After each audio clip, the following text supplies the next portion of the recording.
ചേച്ചി, ഇപ്പോൾ ഈ മദ്യപാനം, ലഹരി, ഈ ഉപയോഗം, ഇതൊക്കെയാണല്ലോ പ്രധാന ചർച്ചാ വിഷയം. ഈ മദ്യപിക്കുന്ന കുട്ടികൾ അവർ ആരാണ് എന്താണെന്ന് പോലും തിരിച്ചറിയാതെയാണ് ആക്രമണ സ്വഭാവം കാണിക്കുന്നത്. അത് ചെറിയ കുട്ടികൾ മുതൽ, അത് ആൺകുട്ടിയും പെൺകുട്ടിയും വ്യത്യാസമൊന്നുമില്ല. ഇങ്ങനെയൊക്കെ കാണിക്കുന്ന ഒരു തലമുറയെ നമുക്കിനി മാറ്റിയെടുക്കാൻ പറ്റുമോ? എൻ്റെ വരും തലമുറയ്ക്ക് ലഭ്യം എന്നൊരു പാട്ടാത്ത് പോട്ടെ എന്നാണ് ഇപ്പോൾ സിനൂജി പറഞ്ഞപ്പോൾ ഞാൻ ആലോചിക്കുകയാണ്. എല്ലാ മീഡിയയിലും ഉണ്ടായിരുന്നല്ലോ, മദ്യം വീട്ടിലേക്ക് സ്വിഗ്ഗി വഴി എത്തിച്ചു കൊടുക്കാൻ പോകണമെന്ന്. അപ്പോൾ മോനായിരിക്കും മേടിക്കണം, അച്ഛൻ വരുമ്പോൾ കൊടുക്കാൻ. അവനത് തുറന്നു നോക്കും. ഞങ്ങളുടെ വീട്ടിൽ എന്ത് സാധനം വന്നാലും ആരാണെന്ന് വെച്ചാൽ ഞങ്ങൾ തുറന്നു നോക്കും, ആമസോണിലൊക്കെ തുറന്നു നോക്കും. അപ്പോൾ അവൻ നോക്കുമ്പോൾ ഒരു കുപ്പി, അവന് മനസ്സിലാവില്ല, കൊച്ചായിരിക്കും. അപ്പം അച്ഛൻ ജ്യൂസ് മേടിച്ചേക്കണേ ആയിരിക്കും എന്ന് വിചാരിച്ചാൽ അവൻ പതുക്കെ തുറന്ന് കുടിക്കുമ്പോൾ കയ്പ്പ് വയ്ക്കും. അത് കഴിഞ്ഞ് നോക്കുമ്പോൾ കുറച്ച് കഴിയുമ്പോൾ അവനെ എവിടേക്കോ പറന്നിറക്കണം പോലെയൊക്കെ അപ്പം കുറച്ചും കൂടെ കുടിക്കും. അച്ഛൻ വരുമ്പോഴേക്കും പകുതിയായിട്ട്, 2-3 മക്കളുണ്ടെങ്കിൽ പകുതി മുഴുവനോ തീർന്നിട്ടുണ്ടാവും. എടാ കുപ്പി എന്തെങ്കിലും വന്നോ?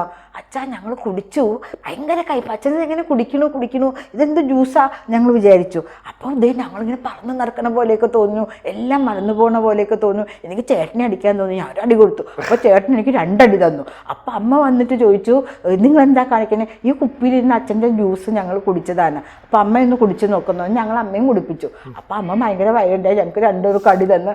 അപ്പം തന്നെ മുറി പൂട്ടിയിട്ട് അമ്മ ഉള്ളിൽ പോയി കിടക്കും, ഇതുവരെ തുറന്നിട്ടില്ല എന്ന്. നടക്കാൻ പോണ കാര്യം ഞാനൊരു ഭാവനയിൽ പറഞ്ഞതാണ്. എൻ്റെ സിനൂജി മിനിങ്ങാന്ന് എൻ്റെ ഡിവിഷനിൽ ഒരു കോളനിയിൽ, അവിടുത്തെ എല്ലാവർക്കും എന്നെ ഇഷ്ടമാണെന്ന് ഞാൻ വിചാരിക്കുന്നു, അവർക്കും അങ്ങനെ തന്നെ. ഞാൻ അവിടെ എനിക്ക് ഫോൺ വരികയാണ്, സ്ത്രീകളുടെ ഫോൺ വരികയാണ്, മാഡം ഉടനെ ഇവിടെ വരണം. അപ്പോൾ ഞാൻ കെയിലു മിനിസ്റ്റർ പങ്കെടുക്കുന്ന ഒരു പരിപാടിയിൽ ഇരിക്കുകയാണ്. അപ്പോൾ മിനിസ്റ്റർ പറഞ്ഞു അതൊന്നും കുഴപ്പമില്ല, എനിക്ക് പോകണം, ഒരു കോളനിയാണ്, അങ്ങനെ അവർ വിളിക്കില്ല മിനിസ്റ്റർ, എനിക്കൊന്ന് അനുവാദം തരണമെന്നും പറഞ്ഞ് എക്സ്ക്യൂസ് ചെയ്ത് ഇറങ്ങി. അവിടെ ചെന്നപ്പോൾ എന്താ വെച്ചാൽ ഒരു ചെറുക്കൻ എന്ന് പറഞ്ഞാൽ 10-28 വയസ്സുള്ള പയ്യൻ, ഭാര്യയുണ്ട്, 4 വയസ്സായ കൊച്ചുമുണ്ട്. അവനൊരു സ്റ്റീലിൻ്റെ റോഡ് ഇങ്ങനെ പിടിച്ചിങ്ങനെ നിൽക്കുകയാണ്. അടുത്തേക്ക് ചെല്ലാൻ വയ്യ, നാറിയിട്ട്. അപ്പം ഞാൻ മോനെ എന്താണിത്? അതെ ജോലി കഴിഞ്ഞ് വരണതിൻ്റെ നാറ്റം. ഞാൻ ജോലി കഴിഞ്ഞ് വരേണ്ട നാറ്റമൊക്കെ എനിക്കറിയാം, ആ നാറ്റം എനിക്കും ഉണ്ടാവണം, ഇത് വേറെ നാറ്റമാണ്. നിൽക്കാം ദേ പറയാൻ പറ്റില്ല സിനുജ, അങ്ങനെ പച്ച പുളിച്ച് തെറി പറഞ്ഞുകൊണ്ട് അതും കൊണ്ട് എൻ്റെ മുമ്പിലേ വരാം. ഇങ്ങനെ ഒരു കുത്ത് വന്നാൽ കുത്ത് തരാൻ നിങ്ങളുടെ അടുത്തേക്ക് ആരെങ്കിലും വന്ന് എന്ത് ചെയ്യും? അപ്പോൾ എൻ്റെ കൂടെ ഒരു ഇത്തിരി പൊക്കവും ഒക്കെയുള്ള ചെക്കൻ, അവൻ വേഗം കൊണ്ട് ഇങ്ങനെ നിൽക്കും, എന്നെ തടഞ്ഞ്. അത് കഴിഞ്ഞ് പിന്നെയും ഇങ്ങനെ കുത്ത് തന്നാൽ നിങ്ങളുടെ അടുത്തേക്ക് വരാൻ നിങ്ങൾ എന്ത് ചെയ്യും? അത് ഞാൻ എൻ്റെ അടുത്തേക്ക് കുത്താൻ ആരും വരില്ല. മോന് വല്ലാത്തൊരവസ്ഥയിലാണ്, മോൻ വീട്ടിലേക്ക് പോകും. ഞാൻ ഭാര്യയുടെ നമ്പറുണ്ട്, ഭാര്യയെ വിളിച്ചു, മോള് വേഗം വരൂ എന്ന് പറഞ്ഞു. ഉടനെ വന്നത് അമ്മയാണ്. അപ്പോൾ എൻ്റെ മാഡം, അച്ഛനെ കൊണ്ട് എനിക്ക് സഹിക്കാൻ വയ്യ, കുടിച്ച് വന്ന് വീട്ടിൽ കാണിക്കുന്ന പരാക്രമം കൊണ്ട്. ഇത് മകനാണ്, ഇപ്പോൾ ഇവനും തുടങ്ങിയിട്ടുണ്ട്. 4 മാസമായ കുട്ടി. ഞാൻ ചോദിച്ചു, മോനെ 4 മാസമായ സുന്ദരി കൊച്ചല്ലേ, നീ ഇങ്ങനെയൊക്കെ കാണിച്ച് ജയിലിൽ പോയി കിടന്ന? ഞാനില്ലെങ്കിൽ അവർക്ക് സന്തോഷമായിട്ട് അമ്മയും മോളും കൂടെ ജീവിച്ചോളൂ. ഒരു ബോധമുള്ള ഒരു അച്ഛൻ പറയുന്ന, അല്ലെങ്കിൽ ഭർത്താവ് പറയുന്ന കാര്യമാണ്. സുബോധമില്ല. ബോധം വന്നാൽ തിരിച്ച് ഞാൻ ചേച്ചിയായി, മാഡമായി ഒക്കെയായി. സുബോധം നശിച്ചു പോയി. എൻ്റെ സിനൂജി, ഞാനൊരു ജേർണലിസ്റ്റായതെന്ന് അറിയാമല്ലോ. അപ്പം ഞാൻ കണ്ണൂർ ഒരു ഈ ജയിലുകൾ, മാതൃഭൂമി ജോലി ചെയ്യുമ്പോൾ ജയിലുകൾ സന്ദർശിക്കാനായിട്ട് ഒരു അനുവാദം കിട്ടി. ഞാൻ വനിതാ ജയിൽ പുള്ളികളെയാണ് കണ്ടത്. അപ്പോൾ ഒരു അമ്മ എന്നെ കണ്ടപ്പോൾ കരഞ്ഞുകൊണ്ട് പറയായിരുന്നു, മദ്യം വരുത്തി വെച്ചത്. ഈ ഭർത്താവ് കുടിച്ച് കൂലിവേലക്കാരനാണ്, ഇവരും കൂലിവേലയ്ക്ക് പോകും. അവരാണ് 3 കുട്ടികളുണ്ട്. ഒരു മൂത്ത ആൺകുട്ടി അടുത്ത ജയിലിൽ കിടക്കുന്നു. ഇവർ ഇപ്പം ഈ ജയിലിലും എന്താണ് വന്നിട്ട് പൈസ ചോദിക്കും ദിവസം കുടിക്കുക. അപ്പോൾ അന്ന് അവർ സഹികെട്ട് അവർക്ക് ഉണ്ടായിരുന്നില്ലെന്നാണ് പറയുന്നത്. അവർ പൈസ ഇല്ല ചേട്ടാ, പൈസ തരാനില്ല. കള്ളം പറയണോടി എന്ന് പറഞ്ഞ് നോക്കിയപ്പോൾ പൈസ ഇല്ല.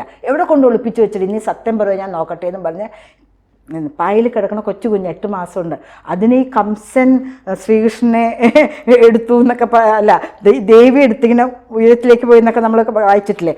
അതുപോലെ ആ പെൺകുഞ്ഞിനെ കാലിൽ പിടിച്ചെടുത്ത് ഞാനിപ്പോൾ ഇവിടെ തലക്കടിക്കും, പറയടി സത്യം പറയടി, കാശ് എവിടെ നാടി, കാശ് എവിടെ ചെന്ന് ചോദിച്ചപ്പോൾ ഇവരെന്ത് ചെയ്തു, അടുത്തിരുന്ന് എന്തെന്നോ വാക്കത്ത് എന്തെടുത്തു, ഒരൊറ്റ വെട്ടുകൊടുത്തു. പിന്നെ അവരോട് എനിക്ക് ബാധ കയറിയത് പോലെയായിരുന്നു. ഞാൻ അങ്ങോട്ട് വെട്ടി. അപ്പം മൂത്ത മകനും ഓടി വന്നു. അന്ന് അവന് 15 വയസ്സേ ഉള്ളൂ. മൂത്ത മകനും ഓടി വന്നു. അവനും, കാരണം ദിവസവും കാണുന്നതല്ലേ അമ്മയെ തല്ലണതും ഇതാക്കണതൊക്കെ, അവനും മതി തീരോളം വെട്ടി. പിന്നെ ഇവർക്കങ്ങോട്ട് ബോധം വന്നപ്പോൾ ഇവർ എന്താ ചെയ്യണമെന്ന് അറിയില്ല. കൊച്ചു കുട്ടികളാണ് ബാക്കിയല്ല. ഒരു കുഴിയെടുത്ത് അടുക്കള, കൊച്ചു ഈ മണ്ണിൻ്റെ വീടാണ്, അവിടെ തന്നെ കുഴിച്ചിട്ടു. ഇവനെ കാണാണ്ടായപ്പോൾ നാട്ടുകാർക്ക് സമാധാനം, നിനക്കിനി സമാധാനമായിട്ട് ജീവിക്കാമല്ലോ. അടി ദിവസവും നിൻ്റെ കരച്ചിലും കൊച്ചുങ്ങളുടെ കരച്ചിലും, അച്ഛാ വേണ്ട അച്ഛാ എന്നുള്ള കരച്ചിലൊക്കെ ഇട്ടാണ് ഞങ്ങൾ. അപ്പോൾ പറയാം, ഇനി നമുക്ക് ഉറങ്ങാം, അവിടുത്തെ യുദ്ധം കഴിഞ്ഞു, ഇനി ഉറങ്ങാം. അല്ലെങ്കിൽ ഇവർ നല്ല ഉറക്കത്തിലാകുമ്പോഴാണ് ഈ വീട്ടിൽ നിന്നുള്ള കൂട്ടക്കരച്ചിൽ വരണത്. അപ്പം നീ രക്ഷപ്പെട്ടല്ലോ എന്ന് പറഞ്ഞിരുന്നു. ഇവരിങ്ങനെ മനസ്സിൽ തീയുമായിട്ട് ജീവിക്കുവാണ്. ഭർത്താവിനെ വീട്ടിനുള്ളിൽ കുഴിച്ചിട്ടേക്കാണ്. കുറച്ച് നാൾ കഴിഞ്ഞപ്പോൾ ഈ മൂത്ത കുട്ടികൾക്കേ കുറച്ച് പ്രായം കഴിഞ്ഞപ്പോഴേക്കും അവർ ഇങ്ങനെ പറയാം, അച്ഛൻ ഇവിടെ ഉണ്ടെന്ന് പറയാൻ തുടങ്ങി. അങ്ങനെ സംശയം തോന്നി പോലീസ് വന്ന് ആക്കിയപ്പോഴേക്കും അഴുകിപ്പോയിട്ടുണ്ടായിരുന്നു. അപ്പോഴേക്കും ഈ മോന് 18 വയസ്സായി. അപ്പോൾ ഇവർ ഒന്നും പറഞ്ഞില്ല, ഞങ്ങൾ തന്നെ കൊന്നതാണ്. അപ്പോൾ അവർക്ക് തടവ് ശിക്ഷ അല്ലാണ്ട് വേറെ ഇതായിട്ടൊന്നും ഇതാക്കിയില്ല. അവരുടെ നിവൃത്തികളുകൊണ്ട് ചെയ്തതാണ്, അല്ലെങ്കിൽ വേറൊരു കൊലപാതകം അവിടെ നടക്കും. എന്താണ് കോടതി ശിക്ഷിച്ചു. ഈ കുട്ടികളൊക്കെ ഈ ഗവൺമെൻറ്റിൻ്റെ ഇതിലേക്ക് പോയി. മൂത്ത മകൻ പുരുഷന്മാരുടെ ജയിലിലുണ്ട്, ഇവർ വനിതകളുടെ ജയിലിൽ. ആലോചിച്ച് നോക്കൂ സിനുജി, ആ അമ്മ എന്ത് തെറ്റാ ചെയ്തത്? ആ സാഹചര്യത്തിൽ നൊന്ത് പെറ്റ വയറിൻ്റെ നോവ് അറിയുന്ന എന്നെപ്പോലുള്ള ഏതമ്മയും ചെയ്യുന്ന കാര്യമല്ലേ ചെയ്തുള്ളൂ. സ്വന്തം കുഞ്ഞെന്ന് നമ്മുടെ ചോരയാണ്. അത് അദ്ദേഹം ആലോചിച്ചത് അദ്ദേഹത്തിൻ്റെയും കൂടെ ചോരയാണ്. കാലി പിടിച്ച് കംസനെ പോലെ നിൽക്കാണ് ആ സ്ത്രീ കാണിച്ചത്. ഇങ്ങനെ നിൽക്കാണ് കൊച്ചിനെ കാലി പിടിച്ചിട്ട്. ഇങ്ങനെ നടക്കുന്ന കേരളത്തിൽ ഇവരെന്താണ് മദ്യം വീട്ടിലേക്ക് എത്തിച്ചു കൊടുക്കാമെന്ന് പറയുകയാണെങ്കിൽ എന്തൊക്കെയാണ് ഈ നടക്കാൻ പോകുന്നത്? കാലിൽ എഴഞ്ഞ് നടക്കുന്ന കൊച്ചിന് വരെ ഇവനും ബോധമില്ലാതിരിക്കും. അവൻ്റെ വായിലേക്ക് ഇട്ടിച്ചു കൊടുക്കൂലേ? എത്രയോ പേര് സിഗരറ്റ് കൊടുക്കണം ഞാൻ കണ്ടിട്ടുണ്ട്, മുത്തശ്ശന്മാരുൾപ്പെടെ കുട്ടികൾക്ക്. അല്ലെങ്കിൽ വായിൽ പുകയെടുത്ത് ഇങ്ങനെ ആക്കുന്നത്. ഒരു കാര്യം സിനോജി, എൻ്റെ വീട്ടിലൊരു ചേച്ചി ജോലിക്ക് നിൽക്കണ്ടായി, ലക്ഷ്മി എന്നാണ് പേര്. എന്താണ് ലക്ഷ്മി ചേച്ചിനെ ഞങ്ങൾ വിളിച്ചിരുന്നത്. ഒരു ദിവസം ചെവി ഇങ്ങനെ കടിച്ച് പറിച്ച് ചെവിയിൽ നിന്ന് ചോര ഇട്ടിട്ട് വീഴുന്ന അവസ്ഥയിൽ വന്നേക്കുള്ളൂ. എന്താ ലക്ഷ്മി ചേച്ചി ചോദിച്ചപ്പോൾ ഭർത്താവ് ഇങ്ങനെ ദിവസമാക്കുമ്പോൾ ഇന്നലെ കുറച്ച് വയലൻ്റ് ആയിട്ട് ഇങ്ങനെ സഹിക്കാൻ പറ്റില്ല വരുമെന്നും പറഞ്ഞ് വനിതാ പോലീസ് സെല്ലിൽ കൊണ്ട് റിപ്പോർട്ട് ചെയ്തു. അവർ പോയി നോക്കിയിട്ട് അദ്ദേഹത്തിനെ സെല്ലിലിട്ടു 2 ആഴ്ച. അപ്പോൾ അവർക്ക് നല്ല സമാധാനമുണ്ട്. കുറച്ച് നാൾ കഴിഞ്ഞപ്പോൾ തുടങ്ങി കേട്ടോ താലിമഹാത്മ്യം. താലി കെട്ടിയ പുരുഷനല്ലേ അവിടെ ജോലി എന്താണോ ബ്രേക്ക്ഫാസ്റ്റ് കിട്ടിയിട്ടുണ്ടാവോ, ലഞ്ച് കിട്ടിയിട്ടുണ്ടാവോ. ഞാൻ ചേച്ചി ഒന്ന് റിലാക്സ് ചെയ്യൂ, നിങ്ങളുടെ ചോരയ്ക്ക് വിലയില്ലേ? താലി കെട്ടിയ പുരുഷന് മാത്രമേ വിലയുള്ളൂ. അവിടെ അവർ ദ്രോഹിക്കൊന്നുമില്ല. 3 നേരം നല്ല ഭക്ഷണം കിട്ടും. ചേച്ചി ഒന്ന് റിലാക്സ് ചെയ്യും. എന്നാലും ആൾക്കാരൊക്കെ പറയാം ലക്ഷ്മി ചെയ്ത് തെറ്റായിപ്പോയി, അത് മാഡത്തിനോട് പറയരുതായിരുന്നു, അവർ വളരെ സാമൂഹ്യ പ്രതിബദ്ധതയുള്ള സ്ത്രീയാണെന്ന് അറിഞ്ഞൂടെ. എന്തായാലും 2 ആഴ്ച നേരെ അയാൾ എൻ്റെ വീട്ടിലേക്കാണ് വന്നത്. വന്നിട്ട് അവളെ ഇറക്കി വിട് മാഡമൊന്നുമില്ല കേട്ടോ, അപ്പോൾ ഇറക്കി വിട്. അവൾ കാണിച്ചു കൊടുക്കണ്ട. ഞാൻ പറഞ്ഞു കിട്ടിയത് പോരെ, ഇനി ഒരു റൗണ്ടും കൂടെ ജയിലിൽ കിടക്കണം, ഇപ്പോൾ വീട്ടിലെന്ന് പറഞ്ഞു. ലക്ഷ്മി ഞാൻ പുറത്തേക്ക് ഇറക്കിയില്ല. പിറ്റേ ദിവസം ലക്ഷ്മി പറഞ്ഞ എങ്ങനെയാണെന്നറിയാമോ? വീട്ടിൽ പോയല്ലോ, കണ്ണ് ഇടിച്ച് തകർത്ത് കണ്ണ് ഇങ്ങനെ നമ്മൾ ചില ഈട്ടി കോമിക് ഇതിലൊക്കെ കാണില്ലെങ്കിൽ കണ്ണ് രണ്ടും പുറത്തേക്ക്. അപ്പോൾ അന്ന് അയാളുടെ ഇത് തീർത്തത് ചെവി കടിച്ച് പറിച്ചല്ല, കണ്ണില്ലാതെ തീർത്തത് ക്രൂരമർദ്ദനം. അപ്പം ഞാൻ പറഞ്ഞു വേണ്ട മാഡം, വേണ്ട മോളെ, എനിക്ക് സാരില്ല, എനിക്ക് നാട്ടുകാരുടെ പഴിയും കൂടെ കേൾക്കാൻ പറ്റില്ല. ഞാൻ എന്തായാലും ലക്ഷ്മി എന്തിനാണ് ഇങ്ങനെ ആക്കുന്നത്? ലക്ഷ്മിക്ക് എവിടെയാണെങ്കിലും ഒരു ഫുൾ ടൈം മെയ്ഡായിട്ട് എങ്ങനെയാണെങ്കിലും ഞാൻ അല്ലെങ്കിൽ അറേഞ്ച് ചെയ്ത് തരാം സ്ഥലം. വേണ്ട, ഇത് എൻ്റെ തലയിലേറ്റാണ്, എൻ്റെ മക്കളുടെ കാര്യം നോക്കണ്ട, എൻ്റെ മകളുണ്ട് വീട്ടിൽ. എന്തിനാണ് ഇങ്ങനെയൊക്കെ സഹിക്കുന്നത് സ്ത്രീകൾ? ഈ കുടിയന്മാർക്ക്, എന്നിട്ട് ആ കുടിയന്മാർക്ക് കേരള ഗവൺമെൻറ് കൂടുതൽ ഇങ്ങനെയാണ്.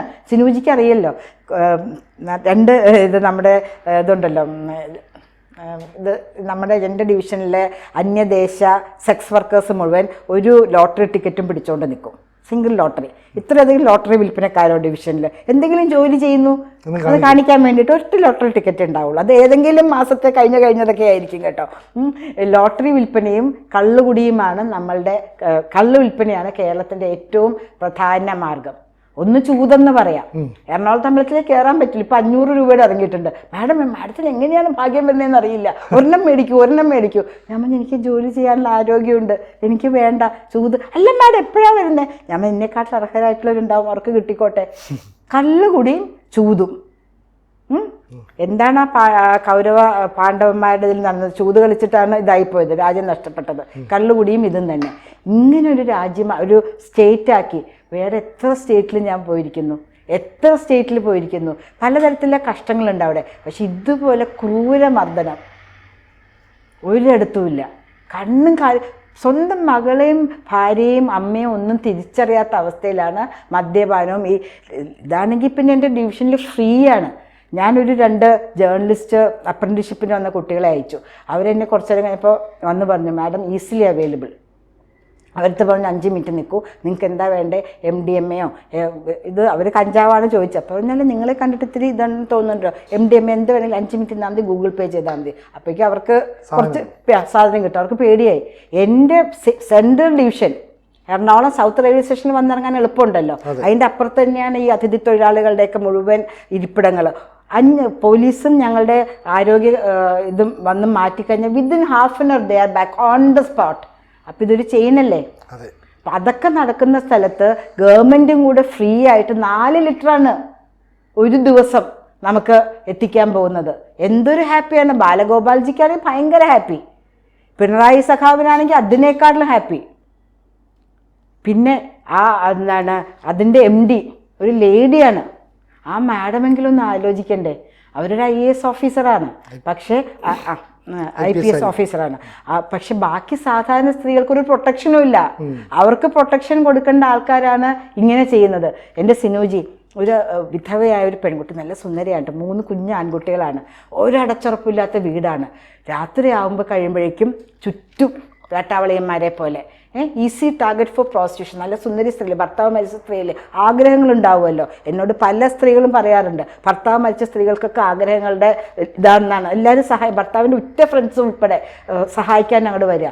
ഇവരെനിക്ക് കൊച്ചു കുഞ്ഞ് 6 മാസമായ ആൺകുട്ടിയാണ്, 3 ആൺകുട്ടിയാണ്, ചേർത്ത് വെച്ച് താഴെ വാക്കത്തിയും വെച്ച് എന്താണ് സ്പൂണിൽ വരെ മുളക് പൊടി, ഉപ്പുപൊടി, മല്ലിപ്പൊടി അത് ഇതൊക്കെ വെച്ചിട്ടാണ് ചുറ്റും വെച്ച് കിടക്കണേ. ഒറ്റ ചവിട്ടിന് തുറക്കാൻ പറ്റുന്ന സിൻറ്റെക്സ് ഡോറാണ്. അപ്പോൾ ഈ കുടിയന്മാർക്ക് വൈകുന്നേരം ആയിക്കഴിഞ്ഞാൽ ഇതും ഒരു രസം, സ്ത്രീകളെ ഉപദ്രവിക്കുക എന്നുള്ളത്. അപ്പം നമ്മളുടെ സമൂഹത്തിനെ നന്നാക്കാനായിട്ട് നമ്മൾ നാട്ടുകാർ തന്നെ ചേർന്ന് ഒരു സേന ഉണ്ടാക്കണം. എന്ത് തോന്നുന്നു? അങ്ങനെ സംഭവിക്കട്ടെ. പുതിയ എൻ്റെ ഡിവിഷനിലേക്ക് ഉണ്ടാക്കിയിട്ടുണ്ട്, ഞാൻ ഉണ്ടാക്കിയിട്ടുണ്ട്. ഞങ്ങൾക്കും ജീവിക്കണം സിനുജി, ഞങ്ങളുടെ ഇതുപോലുള്ള താല്പര്യമുള്ള കൗൺസിലർമാരൊക്കെ ഉണ്ടായി വരട്ടെ. അത് ഇങ്ങനെയുള്ള നീക്കം ഉണ്ടാകട്ടെ. എങ്കിൽ മാത്രമേ ഈ ലഹരിക്ക് അടിമപ്പെടുന്ന യുവതലമുറയെ നമുക്ക് നേരെ കൊണ്ടുവരാൻ പറ്റൂ. കൂടുതൽ വാർത്തകളും വിശേഷങ്ങളും നിങ്ങളിലേക്ക് എത്താൻ ABC മലയാളം സബ്സ്ക്രൈബ് ചെയ്യുക, ബെൽ ബട്ടണും അമർത്തുക.